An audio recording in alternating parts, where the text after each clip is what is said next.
Hola, buenas noches.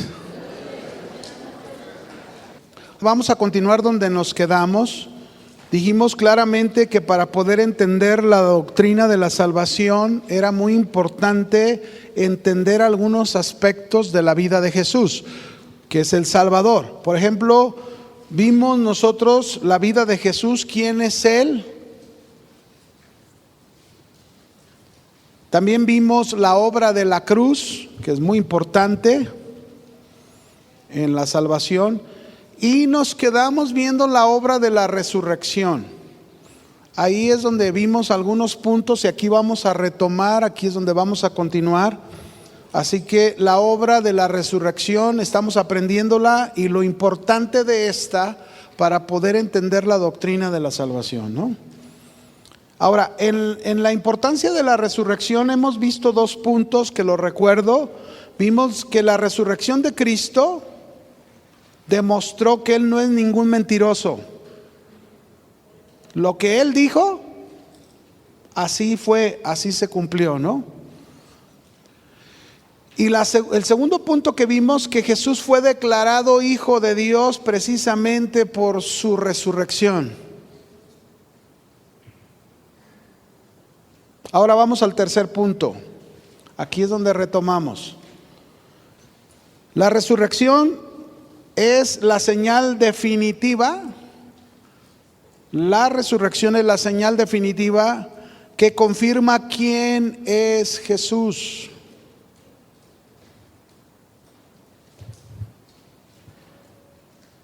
Ahora, fíjense bien, a pesar de la cantidad de milagros que Jesús realizó durante todo su ministerio público, Él duró 3 años en ministerio público, los judíos nunca estuvieron satisfechos con Él, ¿verdad? Nunca.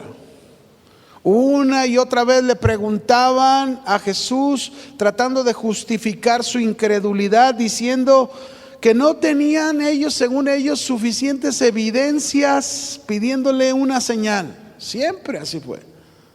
Una señal a su gusto de ellos.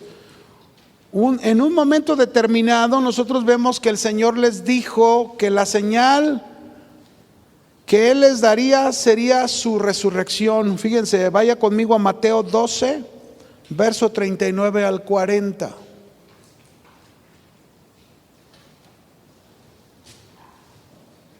Mateo 12, 39 al 40. ¿Lo tenemos? Dice la escritura ahí: y Él respondió, ¿quién? Jesús. Y les dijo: la generación mala y adúltera demanda, ¿qué demandaban? Señal. Pero señal no les será dada sino la señal del profeta Jonás.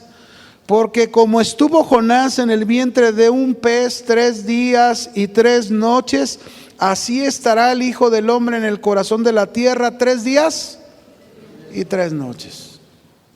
Ahí está Jesús hablando sobre su resurrección y mostrando quién es Él. Jesús declaró que su muerte y su resurrección sería una señal que iba a afirmar quién era Jesús, lo que Él enseñó y lo que Él lograría a través de la resurrección. ¿Cuántos saben quién es Jesús? ¿Están convencidos de quién es Jesús? Vamos a leer unos textos para reafirmar quién es Jesús, que es el Salvador y Redentor de nosotros. Pero vamos a ver, en el Evangelio de Juan, capítulo 1, verso 1 al 5, este Evangelio de Juan, cuando tú lo lees, cada Evangelio tiene un propósito que habla de la persona de Jesús.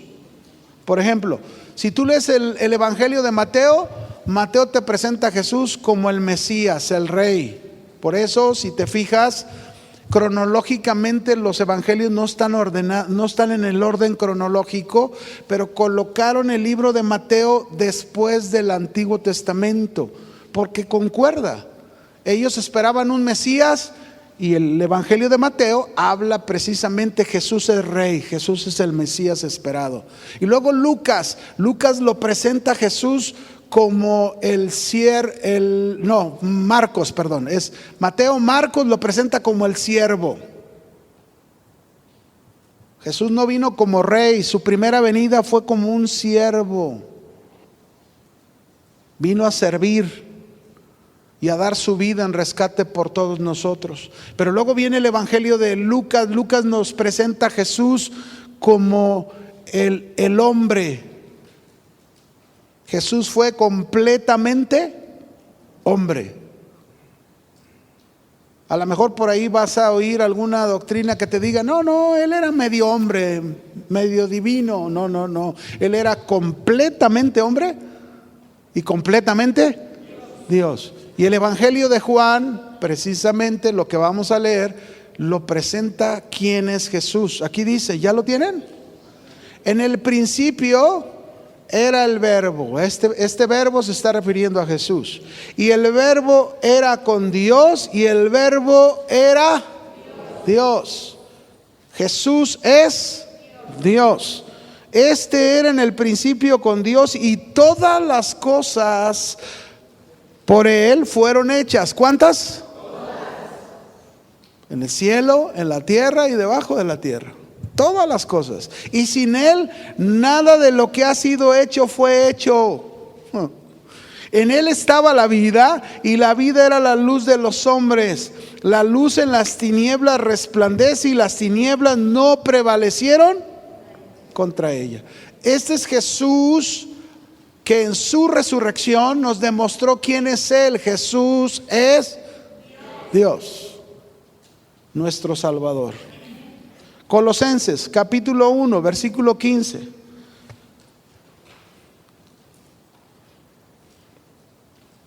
Una vez más otro texto diferente al Evangelio de Juan, pero confirma lo mismo. Nosotros en hermenéutica le llamamos esto, la Biblia se interpreta por la misma Biblia. No es el mismo Evangelio de Juan, es una carta a los Colosenses, pero habla de lo mismo. Dice aquí, ¿ya lo tienen? Colosenses 1, 15 al 17. Dice, Él es la imagen del Dios invisible, el primogénito de toda creación. Y otra vez dice, porque en Él fueron creadas, ¿cuántas? Todas las cosas, las que hay en los cielos y las que hay en la tierra, visibles e invisibles, sean tronos, sean dominios, sean principados, sean potestades. Todo fue creado por medio de Él y para Él. Y Él es antes de todas las cosas y todas las cosas en Él subsisten. Otra vez, este pasaje que acabamos de leer nos dice que Jesús, el Salvador de nosotros, el Redentor de nosotros, es Dios. La evidencia histórica, mis hermanos, aparte en su resurrección nos muestra claramente la evidencia histórica que la tumba está vacía. Que el lienzo fue dejado ahí, que la piedra fue movida y que el cuerpo de Jesús jamás fue encontrado, porque Jesús ascendió a la diestra, ahí sentado en el trono junto al Padre, esperando el momento de su regreso. Amén. Pero Él ya no va a regresar como Lucas o como Marcos. Él ya no va a regresar, como Marcos, como un siervo. No, Él va a regresar como el Rey de Reyes y Señor de Señores. Amén. Ahí está la importancia de la resurrección de Jesús. Porque si Jesús, mis hermanos, no hubiese resucitado de entre los muertos, el Evangelio sería falso. No habría ninguna buena noticia que anunciar. Pero la resurrección de Jesús, mis hermanos, fue real. Por eso el Evangelio es real. Y su resurrección afecta las grandes doctrinas que conforman el Evangelio. Por ejemplo, la resurrección de Jesús es la base de la justificación. Doctrinas que vamos a analizar más adelante porque son parte de la salvación. La resurrección es la base de la justificación. Romanos 4:25, ahí lo dice.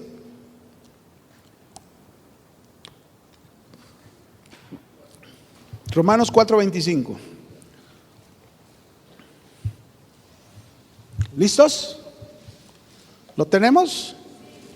El cual, Jesús, fue entregado por nuestras transgresiones y resucitado para nuestra, dígalo fuerte. No quiero adelantar a esta doctrina porque vamos en este trimestre tenemos que aprender. Por ejemplo, si yo les preguntara con honestidad a ustedes, ¿cuántos de ustedes conocen las doctrinas de su salvación? Las doctrinas de su salvación, es decir, todas esas doctrinas que son parte y que componen la redención, la salvación que Cristo te dio. Qué honestos son, porque es importante conocerlas. Necesitamos saber. Imagínense, decimos soy salvo, pero ¿conoces todas esas doctrinas que son todos esos beneficios tuyos que el Señor te otorgó por medio de la salvación? Este es uno de ellos, la justificación. ¿Qué significa la justificación? Nada más te doy rápidamente una definición para que lo entiendas. Y ya entraremos en tema de lleno a todo lo que es la justificación y todos los beneficios que encontramos en ella. Pero la justificación ¿has oído en la Biblia que dice los justos? Muchas son las aflicciones del justo, pero de todas ellas le librará el... ¿Has oído eso, justo? Ahora, pregunto, ¿cuántos justos hay por sí mismos? ¿Por qué llegamos a ser nombrados justos en la Biblia? Por la justificación. ¿Qué es la justificación? La justificación es Cristo al morir en la cruz ocupó mi lugar de culpa y a mí me puso en un lugar de inocencia delante de Dios. ¿Quiénes eran los culpables? ¿Y quién tomó el lugar de culpa? Cristo. Eso es justificación. Te justificó, te presentó delante de Dios como justo al tomar tu lugar de pecador culpable. Ahora, aquí hay un detalle importante que debemos considerar. Cristo tenía poder para resucitar por sí mismo. ¿Sabían? Sí. Juan capítulo 10, versos 17 al 18. Oigamos las palabras de Jesús. Juan 10, 17 y 18.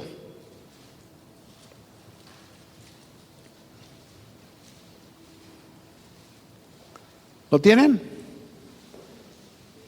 Dice, por eso me ama el Padre, está hablando Jesús, porque yo pongo mi vida para volverla a tomar. Nadie me la quita, sino que yo de mí mismo la pongo. Tengo poder para ponerla y tengo poder para volverla a tomar. Pregunto, ¿Jesús tiene poder para resucitar por sí mismo? Pero vamos a ver cómo resucitó. ¿Les parece de acuerdo a las Escrituras? Él tiene poder, aquí lo está diciendo. Sin embargo, mis hermanos, aunque Jesús tiene poder para levantarse por sí mismo, la Escritura dice que el Padre fue quien le resucitó de entre los muertos por medio del poder del Espíritu Santo. Amén. Vamos a verlo. Romanos 6:4.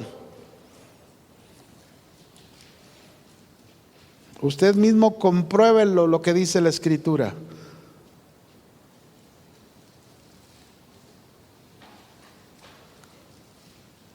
¿Lo tienen? Cuando Cristo estaba hablando en el Evangelio de Juan, Él estaba hablando ahí en estas partes como Dios, como lo que Él es. Acuérdese, completamente hombre, completamente Dios. Pero Él iba a ser resucitado de entre los muertos como hombre. Y aquí es donde entra esta respuesta. Fue el Padre quien le resucitó de los muertos como hombre, no como Dios. ¿Estamos? Cristo resucitó, dice ahí en estoy leyendo de la parte última del versículo, Cristo resucitó de los muertos por la gloria. ¿Quién lo resucitó? Hechos 2:32.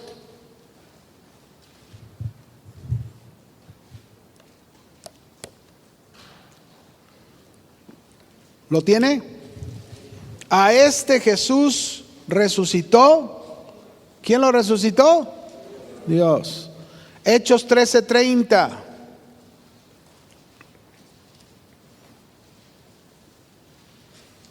Hechos 13:30.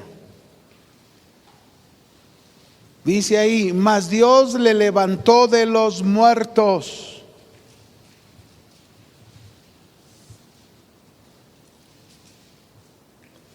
Efesios capítulo 1, versículo 17 al 20. Estamos confirmando cómo Jesús, Él era Dios mismo, y como Dios, el Padre y el Espíritu Santo en el poder lo levantaron de los muertos en su humanidad, ¿no?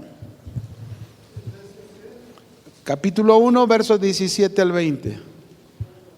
Para que el Dios de nuestro Señor Jesucristo, el Padre de gloria, os dé espíritu de sabiduría y de revelación, para que sepáis cuál es la esperanza a la que os ha llamado, y cuáles las riquezas de la gloria de su herencia en los santos, y cuál la supereminente grandeza de su poder para con nosotros los que creemos, según la operación del poder de su fuerza, la cual operó en Cristo, resucitándole de los muertos y sentándole a su diestra en los lugares celestiales. En otras palabras, el poder de Dios levantó a Cristo de entre los muertos. ¿Con qué poder vamos a ser levantados tú y yo? Con el poder de Dios.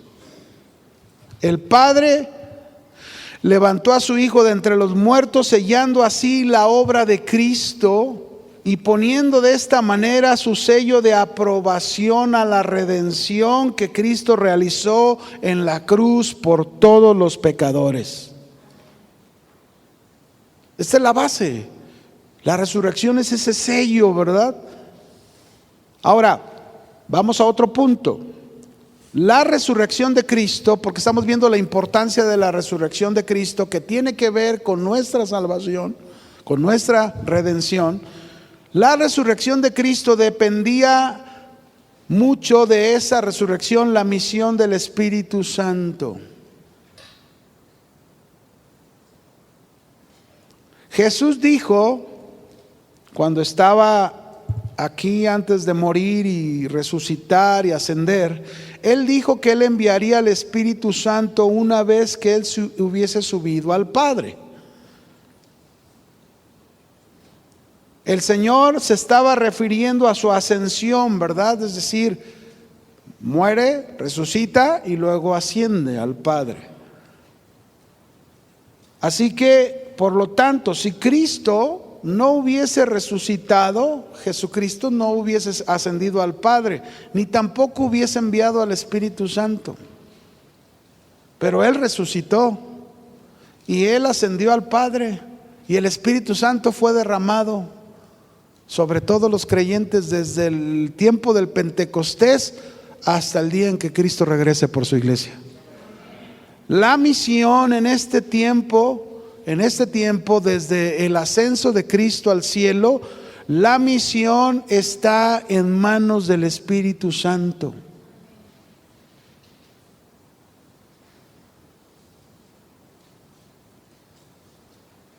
Es decir, el Espíritu Santo, en una relación con los creyentes, vino a ocupar el lugar de Cristo en el corazón de cada uno de los que hemos creído. ¿Y qué hace el Espíritu Santo? Vamos a ver Juan 14:16. Todo esto tiene que ver con la salvación. ¿Cuánto le dan gracias a Dios por esto? Juan 14:16. No sé qué pasa, siempre que doy clases se me va el tiempo bien rápido. Quisiera que fueran las clases de 2 horas, no 3 horas, pero se va bien rápido. Juan 14:16, ¿listos? Jesús está diciendo, yo rogaré al Padre y os dará otro consolador para que esté con vosotros para... Bueno, ese para siempre tiene un límite, ¿no? Es decir, cuando dice el Espíritu Santo estará con vosotros para siempre, se está refiriendo en ese tiempo de la misión del Espíritu Santo hasta que Cristo regrese. Cuando Cristo regrese por su iglesia, el Espíritu Santo ya no va a estar más en la iglesia, porque el Padre, el Hijo y el Espíritu Santo que están en los cielos y nosotros vamos a estar ahí, ya no vamos a ocupar adentro de nosotros el Espíritu Santo porque hemos sido glorificados como Cristo. Pero mientras estamos aquí, necesitamos al Espíritu Santo que viene por nuestra salvación. ¿Por qué? Porque el Espíritu Santo, mis hermanos, viene a darnos consuelo, viene a enseñarnos, viene a dirigirnos, viene a dar testimonio a nuestro corazón, que es muy importante. Ahí está la función del Espíritu Santo. Juan 15:26. Todo esto por causa de la resurrección de Cristo. Juan 15:26. ¿Lo tienen? Pero cuando venga el Consolador, a quien yo os enviaré del Padre, y luego dice, el Espíritu de verdad, el cual procede del Padre, Él dará testimonio acerca de mí. Qué importante la función del Espíritu Santo, confirmar en nuestro interior a Cristo Jesús, la vida de Jesús. Es por el Espíritu Santo que tendría una misión especial en relación con el mundo, ¿verdad? Que dice que el Espíritu Santo, ¿a qué vino? Juan 16, verso 8 al 11, vamos a ver ahí. Tres cosas importantes a las que vino el Espíritu Santo a cumplir esta misión. Juan 16, verso 8 al 11.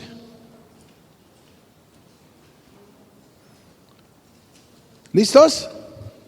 Y hay que entender esto, porque esto nos ayuda en nuestra vida cristiana, en la salvación que hemos recibido de Cristo, pero nos ayuda mucho para lo que tenemos que hacer. Dice aquí, cuando Él venga, es decir, el Espíritu Santo descendido sobre nosotros, número 1, convencerá al mundo de pecado, de justicia y de juicio. De pecado explica, por cuanto no creen en mí. De justicia, por cuanto voy al Padre y no me veréis más. Y de juicio, por cuanto el príncipe de este mundo. ¿Quién es el príncipe de este mundo? ¿Qué pasó con él? Ha sido ya. Es decir, Cristo, lo vimos en la obra de la cruz. Cristo en la cruz venció a Satanás, y Satanás ya no puede hacer nada para revirar eso, ¿verdad? Ya no, Él está vencido. Así que tú y yo estamos del equipo ganador. Cristo ha vencido. Ahora, me llama la atención aquí, porque dice que cuando el Espíritu Santo venga, Él convencerá al mundo de pecado. ¿Por qué tú quieres convencerlos? ¿Por qué los agarras a bibliazos? Hay que predicar el Evangelio. Hay que sembrar la semilla como un buen sembrador, ¿verdad? Que va ahí en el campo sembrando la semilla del mensaje del Evangelio. Pero acuérdate, el que convence de pecado es ¿quién? El Espíritu Santo. No trates de convencer a un familiar tuyo. Ora por él. Háblale el mensaje del Evangelio en la medida que tú puedas. Ese es tu trabajo. Nosotros somos sembradores, no somos la semilla. La semilla es el mensaje del Evangelio, y esa semilla, el que da fruto, el que da resultado de ella, es el Espíritu Santo. Ay, les he hablado y les he dicho. Bueno, ya sembraste la semilla. Ora, llora, suplica, clama a Dios, ruega, y deja que el Señor en su tiempo haga la obra por el Espíritu Santo. Amén. Muy bien. Otro punto, por la resurrección, Cristo se convirtió en el primogénito de los muertos.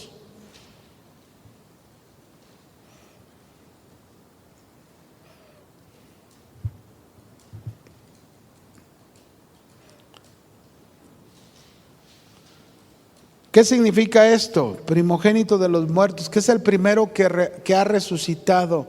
Es como el modelo y la esperanza que tenemos los creyentes, que vamos a ser como ese modelo. Amén. Que es Cristo. Ahora, no es lo mismo lo que la Biblia nos muestra, por ejemplo, que resucitó al hijo de la viuda, que resucitó a la hija de Jairo, que resucitó a Lázaro. Esas resurrecciones no tienen nada que ver con esta que estamos hablando, porque esas resurrecciones es volverlos a la vida en el estado en que estaban. ¿Por qué? Porque después volvieron a morir. Pero esta resurrección de Cristo, mis hermanos, que Él es el primogénito, es resucitar de entre los muertos, pero para no volver a morir. Es decir, vamos a resucitar, pero nunca más vamos a conocer la muerte. ¿No se gozan? Están así medios. Efesios 2, verso 4 al 6.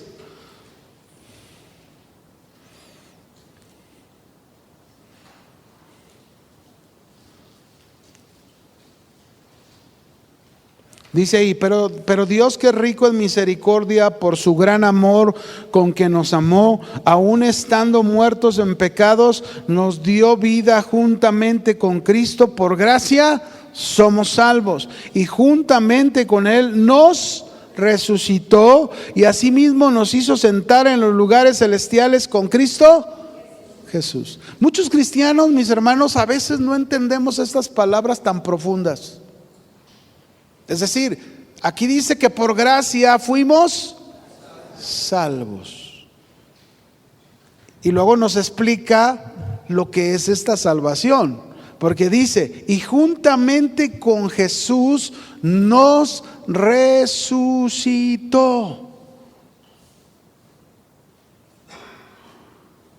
A lo mejor dices, pues yo todavía no me he muerto, ¿por qué dice que nos resucitó?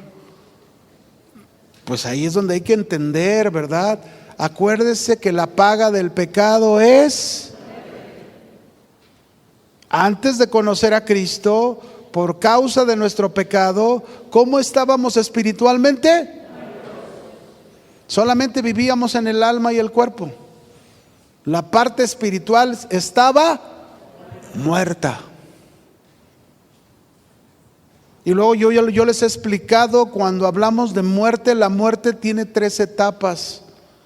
Muerte espiritual, que es la primera, muerte física, que es la segunda, y muerte eterna, que es la tercera. Y ahí es donde entra la misericordia de Dios. Estábamos muertos espiritualmente, y entre la muerte espiritual y la muerte física, Dios nos dio la oportunidad de escuchar su evangelio, de escuchar el mensaje de salvación del Redentor, el Salvador. Recibimos el mensaje, creímos en Él, y por gracia fuimos salvados. Pero no solamente fuimos salvados, dice aquí, juntamente con Cristo resucitamos. ¿Qué quiere decir? Que la primera resurrección se nos dio, la resurrección espiritual. Tenemos una nueva vida. Y la promesa de que en la muerte física tenemos que pasar por esa muerte, porque nuestros cuerpos son cuerpos corruptos. Vamos a morir para luego recibir un cuerpo incorrupto, un cuerpo glorioso, como Cristo Jesús es el primogénito de los muertos. Para ya no experimentar muerte eterna, sino ahora nosotros que fuimos salvados, que vamos a experimentar vida. Qué bendición, hermanos. Estamos del mejor lado, la verdad.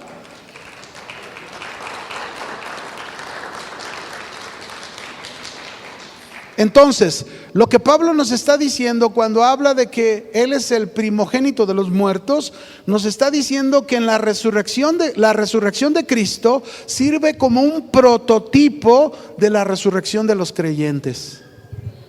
Amén. También se nos dice que los creyentes en la resurrección, mis hermanos, seremos hechos semejantes a Cristo. ¿Cuántos están anhelando ese día de decir, ay, quiero ser semejante a Cristo? ¿Cómo me cuesta trabajo ya no hablarle mal a mi esposa? Y ahí está el pastor Chuy dándome duro, ganchos al hígado y ganchos acá y ganchos allá. Y ahí estás y ya no quiero. Y ahí estás luchando, ¿verdad? Mira lo que dice la Biblia, 1 de Juan 3, verso 1 al 2. Esta es la esperanza que tenemos tú y yo. No digo que sigas hablándole mal a tu esposa, tienes que ir cambiando eso, amén.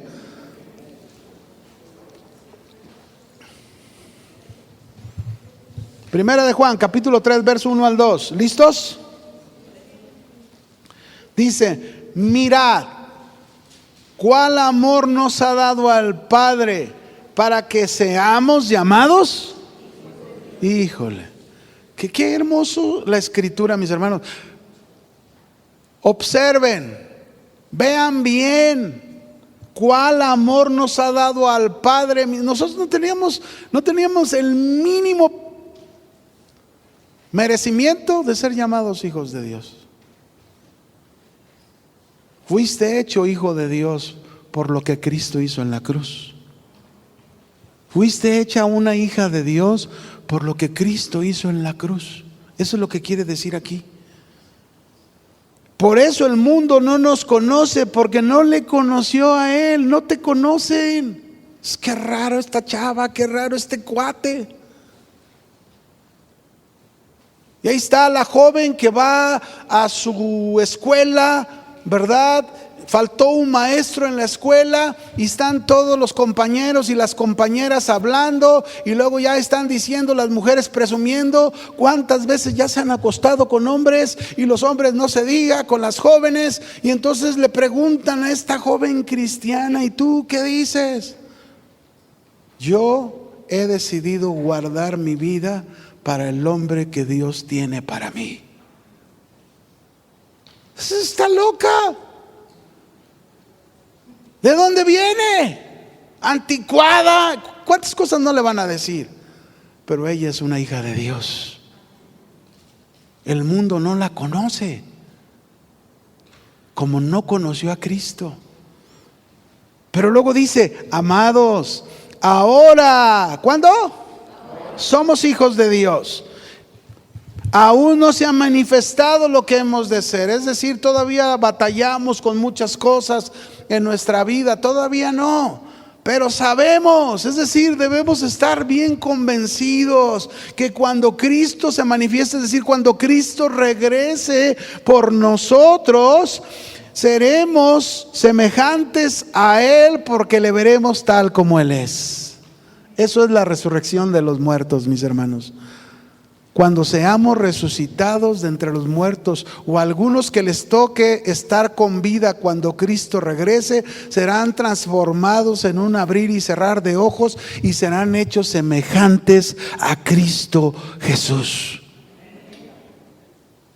Ahora, para entender eso, porque esto es precisamente lo que es la salvación, Pablo indica que nuestro cuerpo de humillación, que es este cuerpo que tenemos, será semejante al cuerpo de la gloria suya. Es decir, este cuerpo va a morir, a lo mejor los gusanos se lo van a acabar, pero cuando Cristo regrese, nos va a levantar con un nuevo cuerpo de acuerdo a la gloria suya, como Él fue levantado de entre los muertos. Dice Filipenses 3, verso 20 al 21. No estoy inventando, aquí dice la escritura. No es un mito, es una realidad. ¿Cuántos creen la palabra de Dios? Aquí lo dice. Filipenses 3, 20 al 21. Dice, mas nuestra ciudadanía, como ayer nos predicaban, ¿dónde está nuestra ciudadanía? En los cielos. Somos peregrinos y extranjeros en este mundo, ¿verdad? Dice, nuestra ciudadanía está en los cielos, de donde también esperamos al Salvador y al Señor Jesucristo. Es decir, estamos esperando lo que Él regrese. ¿Cuántos están esperando al Señor? Pues estamos esperándolo. Y luego dice, el cual, es decir, cuando Él regrese, el cual transformará el cuerpo de la humillación nuestra, este cuerpo corrupto, para que sea semejante al cuerpo de la gloria suya, por el poder con el cual puede también sujetar a sí mismo todas las cosas. ¿Hay algo imposible para Dios? ¿Usted cree esto? Claro. Así que un día seremos hechos a la imagen de Cristo. Hoy en el cuerpo tenemos la imagen del terrenal, Adán, el primero. Pero un día traeremos la imagen del celestial, que es Cristo Jesús. Primera de Corintios 15:49, ahí lo dice.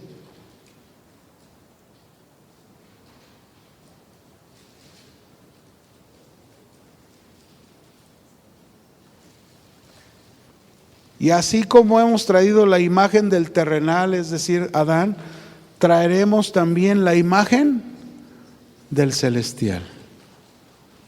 ¿Cómo era el cuerpo el cuerpo resucitado que tenía Jesucristo? ¿Cómo era su cuerpo?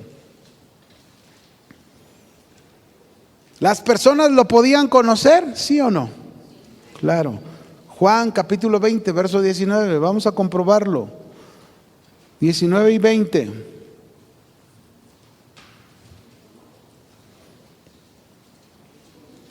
Juan 20, 19 y 20. Dice, cuando llegó la noche de aquel mismo día, el primero de la semana, estando las puertas cerradas en el lugar donde los discípulos estaban reunidos por miedo de los judíos, ¿quién llegó? Vino Jesús. Y puesto en medio les dijo, paz a vosotros. Y cuando les hubo dicho esto, ¿qué hizo Jesús? Les mostró las manos y el costado, y los discípulos, ¿qué pasó con ellos? Pues cómo no, hermanos, nunca habían visto que un hombre resucitara por sí mismo. Ahora Jesús, resucitado por Dios, resucitado por el Padre, por el poder del Espíritu Santo en su humanidad, ahora lo estaban conociendo, y Jesús les mostró tanto sus manos como su costado para que pudieran ver. Él dejó eso en su cuerpo nuevo para que lo reconocieran, porque si no lo hubiera dejado, no lo hubieran conocido.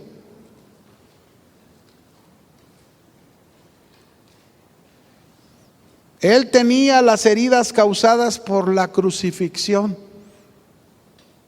De esa manera no podían tener ninguna duda que Él les había dicho, al tercer día resucitaré.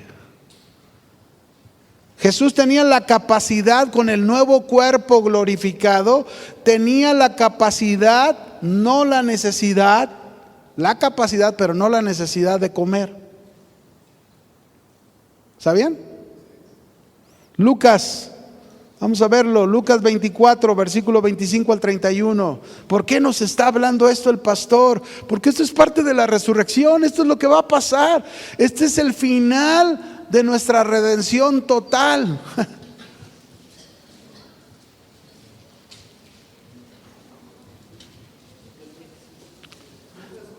Lucas 24, versículo 25 al 31. ¿Listos? Este pasaje, nada más les doy el contexto. Se trata de que van caminando dos discípulos de Jesús rumbo a Emaús, y Jesús se les aparece a ellos dos. Entonces Él les dijo a estos dos: oh insensatos y tardos de corazón, para creer todo lo que los profetas han dicho. Es decir, ya los profetas del Antiguo Testamento habían anunciado que el Mesías resucitaría. Y luego dice, ¿no era necesario que Cristo padeciera estas cosas y que entrara en su gloria?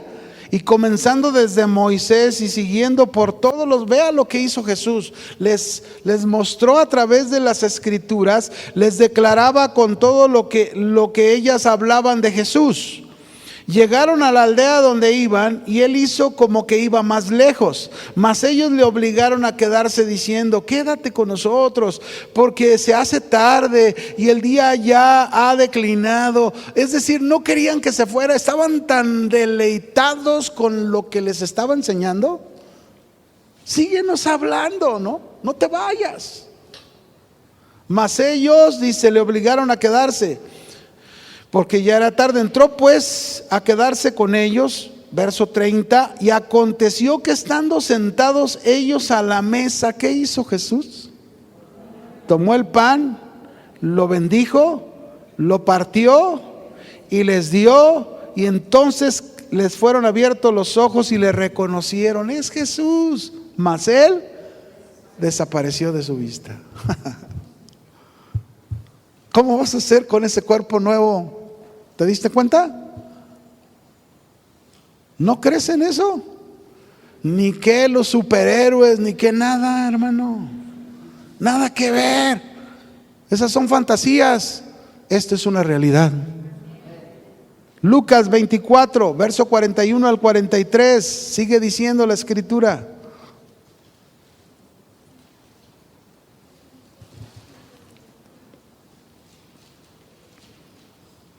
así va a ser nuestra redención total, como Cristo. Dice aquí: y como todavía ellos de gozo no lo creían, estaban maravillados, y les dijo Jesús: ¿tenéis aquí algo de comer? Entonces le dieron parte de un pez asado y un panal de miel, y él lo tomó. ¿Y qué hizo Jesús? Comió delante de ellos. Su cuerpo, el nuevo cuerpo, podía comer, pero no tenía necesidad de hacerlo. Ese es el nuevo cuerpo que vamos a recibir. No vas a tener que estarle batallando: ay, tengo que entrar en una dieta de ayuno 40 días. Y ahí estás con tu dieta de 40 días, ¿verdad? No, aquí vas a comer. O vas a decir: pues hoy no como, porque tu comida es el Señor. El cuerpo, mis hermanos, el cuerpo de Jesús tenía carne y huesos. No era un espíritu. Su cuerpo glorificado era un cuerpo de carne y hueso. Para comprobar que él no era un espíritu que se manifestaba en forma visible, Lucas 24, 38 al 40, ahí lo dijo Jesús bien claro. Lucas 24, 38 al 40.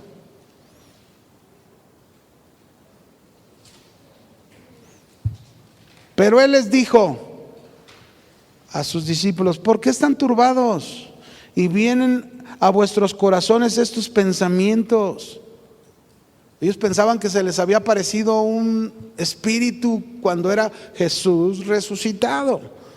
Y Jesús les dice: mirad mis manos y mis pies, que yo mismo soy. Palpad y ved, porque un espíritu no tiene ¿qué? Carne ni hueso, como veis que yo tengo. Y diciendo esto les mostró las manos y los pies. ¿Entiendes cómo va a ser tu resurrección?